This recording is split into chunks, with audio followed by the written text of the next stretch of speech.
Hello friends, Ghatnachakra जो आई दृष्टि है, जो मैगजीन आती है करंट अफेयर्स की, वो अभी मैगजीन आई हुई है जिसमें 10 जनवरी 2023 तक दिया हुआ है। जनवरी 2022 से पूरे एक साल का है। इसमें नेशनल करंट अफेयर्स हम डिस्कस कर चुके हैं। इस वीडियो में हम डिस्कस करते हैं, देखो नेशनल के अंदर ही आता है विल, इंपॉर्टेंट विल डिस्कस करेंगे और इसके अलावा इंपॉर्टेंट रिपोर्ट डिस्कस करेंगे इस वीडियो में। तो चलिए शुरू करते हैं। इसके अलावा हमारे कोर्स पे अभी 50% का डिस्काउंट चल रहा है, आप इसको ले सकते हैं। और बट बीपीएससी वाले कोर्स में सिर्फ 25% का डिस्काउंट है। ये हम लोग स्टार्ट करने वाले हैं 11 मार्च से, ठीक है। इसके अलावा और भी कोर्स है, एनसीईआरटी कोर्स है, ठीक है। चलिए तो शुरू करते हैं हम लोग। कोई भी डाउट हो ना या इन सब के बारे में पूछना, इस नंबर पर मैसेज कर देना। सबसे पहले राज्यसभा ने पास किया है एक बिल। क्या है बिल? देखो, गोंड कम्युनिटी है ना, ये हम सबको पता है। यूपी के 4 डिस्ट्रिक्ट में गोंड कम्युनिटी को कौन सा स्टेटस देने की बात की है? एसटी स्टेटस देने की बात की गई है। लोकसभा में बिल ऑलरेडी पास हो चुका था, राज्यसभा में भी पास हो गया। अब इसको प्रेसिडेंट साहब के पास ले जाया जाएगा। वो 4 डिस्ट्रिक्ट कौन है? संत कबीर नगर, संत रविदास नगर, कुशीनगर और चंदौली। क्लियर। नेक्स्ट न्यूज है, इलेक्ट्रिसिटी अमेंडमेंट बिल 2022 है। ये किस बिल में अमेंडमेंट किया जा रहा है? ये 2003 वाला जो एक्ट है ना, उसमें अमेंडमेंट किया जा रहा है। मिनिस्ट्री ऑफ पावर के अंदर आता है। तो ये बिल लोकसभा में पास हो गया और आपको पता है लोकसभा में एक हाउस में पास होने के बाद स्टैंडिंग कमेटी के बाद पास भी भेजा जा सकता है। अब इस बिल में क्या क्या प्रोविजन है कि एक एरिया में एक से ज्यादा पावर डिस्ट्रीब्यूटर हो सकते हैं। अभी तो क्या होता है कि एक एरिया में, आपके एरिया में एक ही, आपके पास ऑप्शन नहीं होता कि नहीं इससे लाइट कटवा के दूसरी और पावर डिस्ट्रीब्यूटर से लेते हैं, ऐसा भी ऑप्शन नहीं ना। उसके अलावा mandatory fixing of minimum as well as maximum tariff ceiling, ये है अप्रोप्रिएट कमीशन के बारे में कि भाई ये टैरिफ इतना से इतना हो सकता है, इससे ज़्यादा या इससे कम नहीं हो सकता। उसके बाद इस बिल में बताया गया है कि जो सेंट्रल इलेक्ट्रिसिटी रेगुलेटरी कमीशन है ना, ये लाइसेंस कर दे सकती है electricity in more than one state, ठीक है ना, कि इलेक्ट्रिसिटी आप डिस्ट्रीब्यूट कर सकते हो एक से ज़्यादा स्टेट में। स्टेट गवर्नमेंट क्या सेटअप कर सकता है? Cross subsidy balancing fund. क्योंकि ये बिल अभी देखो एक्ट नहीं बना रहता ना, तो उससे उतना ज़्यादा प्रोबेबिलिटी नहीं होती है क्वेश्चन पूछने की। कंपटीशन कमीशन जो ये लोकसभा में पास हो गया, उसके बाद पार्लियामेंट्री स्टैंडिंग कमेटी में चला गया है और इसका नोडल एजेंसी कौन है? मिनिस्ट्री ऑफ कॉरपोरेट अफेयर्स, ठीक है। उसके बाद ये बिल क्या बोलता है, किस चीज़ को रेगुलेट करना? मर्जर को और एक्विजिशन को, कि एक्वायर नहीं कर लेते, ये कंपनी उस कंपनी को एक्वायर कर लिया या मर्जर कर लिया। और उसके अलावा अगर कोई ट्रांजेक्शन 2000 करोड़ से ज़्यादा का है तो इसके लिए कंपटीशन कमीशन ऑफ इंडिया का अप्रूवल चाहिए। समझ में आया? पहले मर्जर एंड इक्विजिशन के मतलब कि रेगुलेट करेगा, और 2000 करोड़ से ज़्यादा का ट्रांजेक्शन हो रहा है तो इसके लिए कंपटीशन कमीशन ऑफ इंडिया का अप्रूवल चाहिए। It will mandatory to notify the commission of any transaction with deal value is excess of Rus 2000। ये तो हमने बात देख ही लिया। Commission shall frame regulation to prescribe the requirement, ये नॉर्मल बात है। उसके बाद for any business entities wanting to execute a combination they must inform the commission। obviously commission को बताएगा कंपटीशन कमीशन ऑफ इंडिया को। नेक्स्ट है energy conservation amendment act. Energy conservation amendment act 2022 Lok Sabha ने पास कर दिया इस बिल को 2022 में, और लोकसभा में इंट्रोड्यूस किया गया था, ये सब याद नहीं करना है। क्योंकि एक्ट बन गया ना, एक्ट बन गया मतलब प्रेसिडेंट से भी एसेंट मिल गया इनको, ठीक है ना। 2001 वाले एक्ट को अमेंड करके ये बना है, ठीक है। अब क्या ये मेन क्या बात करता है? देखो इस एक्ट में क्या किया, प्रेसिडेंट एसेंट दे चुके हैं। एक्ट ने 2001 में वाले एक्ट को अमेंडमेंट किया गया है और सेंट्रल गवर्नमेंट स्पेसिफाई कर सकते हैं carbon credit trading system. Carbon credit ऐसा मान लो एग्जांपल, 2 कंपनी है, दोनों को बोला गया कि आप एक है 10 टन आप आप मतलब कार्बन छोड़ सकते हैं, इसको बोला 10, इसने क्या छोड़ा 5 टन छोड़ा। तो ये जो 5 टन इस क्योंकि 10 का लाइसेंस 10 टन का लाइसेंस लिया है, तो 5 टन इसने छोड़ा, तो 5 टन का लाइसेंस ही बेच सकता है इस कंपनी को, क्योंकि ये छोड़ रहा है 15 टन। समझ रहे हैं, इसको बोलते हैं कार्बन ट्रेडिंग सिस्टम। उसके बाद बिल और स्पेसिफाई कर रहा है इंडिविजुअल को कि मिनिमम डिमांड, मतलब कि जितना डिमांड है ना उसका मिनिमम इतना % डिमांड तो आपको नॉन फॉसिल सोर्सेज से यूज करना है। अगर इसमें कामयाब नहीं होते तो 10 लाख का फाइन भी लग सकता है। ठीक है, और उसके बाद स्टैंडर्ड फॉर एनर्जी कंजम्पशन, ये सब डिसाइड किया जाता है, स्पेसिफाई किया जाएगा, कोड बनाया जाएगा। उसके अलावा एक्सपेंड किया जाएगा व्हीकल एक्ट को, जैसे वेसल्स एक्ट, इन सबको इस बिल के अकॉर्डिंग अमेंड किया जाएगा। उसके अलावा wild life protection amendment bill है, wild life protection amendment bill. ठीक है, और ये क्या है, लोकसभा में पास हो गया है, राज्यसभा में पास हो गया है। ठीक है, और कब आया, पार्लियामेंट्री कमेटी के बाद आया, ये सब याद नहीं रखना है।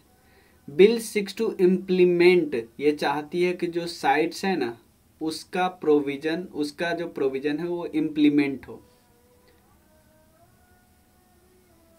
और bill provides for the central government to designate a पहले management authority who grant export और import permit for trade specimen, और एक साइंटिफिक अथॉरिटी जो सब कुछ बताएगा कि ट्रेड के पीछे क्या सर्वाइवल इम्पैक्ट वगैरह क्या है, ये बस ये ध्यान रखना। नेक्स्ट है प्रोहिबिशन ऑफ चाइल्ड मैरिज, जो अभी 18 साल है ना उम्र, उसको 21 साल करने की बात की गई है। ठीक है ना, लोकसभा में इंट्रोड्यूस हुआ, union minister of women and child development, उसके बाद पार्लियामेंट्री स्टैंडिंग कमेटी के पास भेज दिया गया, यहाँ पे अटका हुआ है। नेक्स्ट है biological diversity amendment act, biological diversity amendment act. तो इस एक्ट में ये अभी लोकसभा से पास होके ये चला गया ज्वाइंट पार्लियामेंट्री कमेटी के पास। और मेन ये बिल का प्रोपोजल क्या है कि जो पेटेंट होता है ना, पेटेंट मतलब उसको इनकरेज करना है हमारे रिसर्चर को, आपकी पेटेंट करवाओ इस पर्टिकुलर चीज़ का। और फार्मर को ये प्रोमोट कर रहा है कि आप मेडिसिनल प्लांट को ज़्यादा से ज़्यादा लगाइए।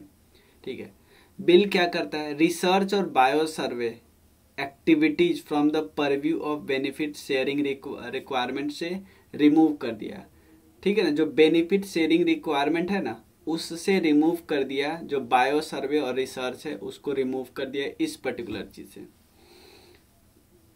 उसके बाद bill 6 to exempt registered AYUSH medical practitioner and people accessing codified traditional among other from giving prior intimation to state, जो ये प्रायर पहले देना पड़ता था ना उससे एग्जम्पशन इनको मिल गया। Discriminate certain provision in the chain of biological research. ठीक है, तो ये देखो जो प्रोविजन अभी एक्ट नहीं बना होता उससे क्वेश्चन पूछना बहुत डिफिकल्ट होता है, नहीं पूछ सकते। मेडिएशन बिल की बात करते हैं, तो राज्यसभा लोकसभा सबसे पास हो गया। बिल का क्या काम है कि मीडिएशन होता है ना, डिस्प्यूट, दो लोगों के बीच डिस्प्यूट है उसको दूर करना। तो ये क्या चाहती है कि मीडिएशन को इंस्टीट्यूशनलाइज करो और मीडिएशन काउंसिल ऑफ इंडिया बनाओ।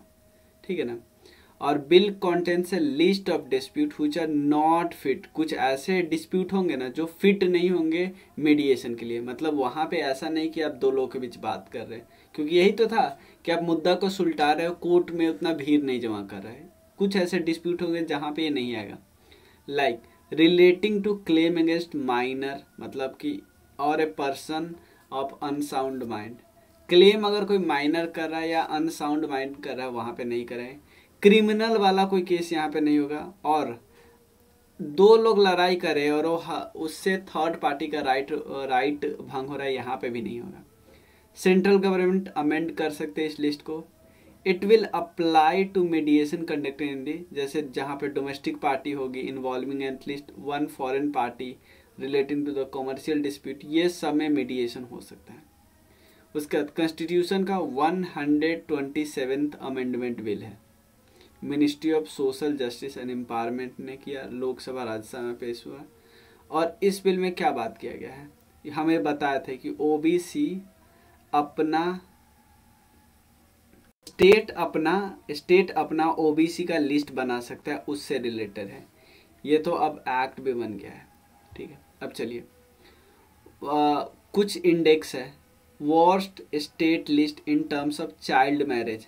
चाइल्ड मैरिज में झारखंड पहला है, मतलब सबसे नीचे आता है ये। Office of registrar general and census commissioner इसको रिलीज किया।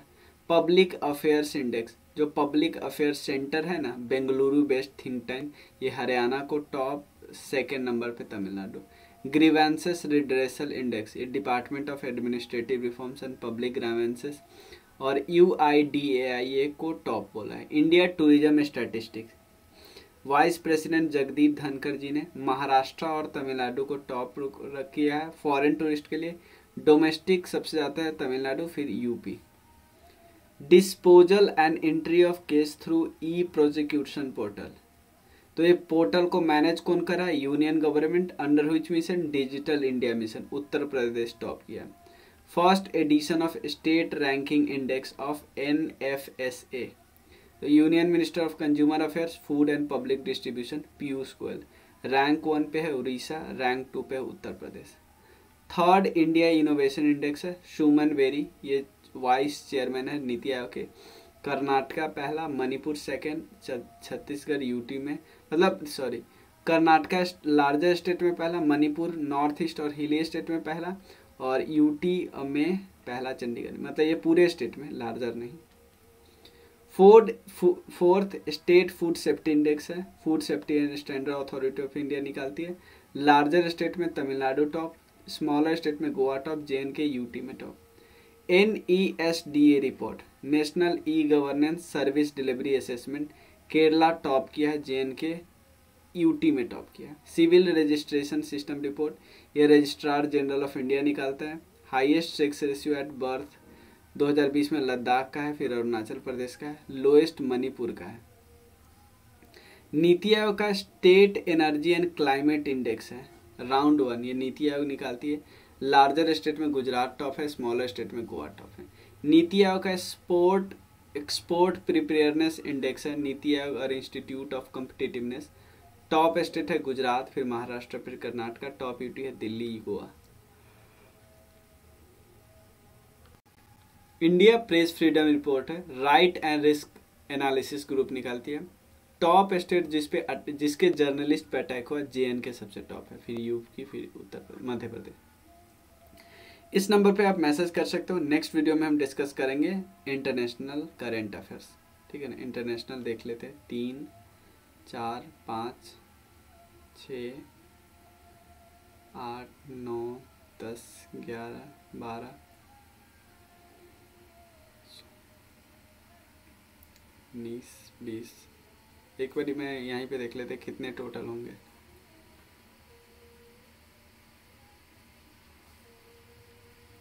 टोटल पेज कितना है? ये ऑलमोस्ट 23, 24, 25 पेज है, ठीक है। ठीक है, मिलते हैं फिर नेक्स्ट वीडियो में। Thank you.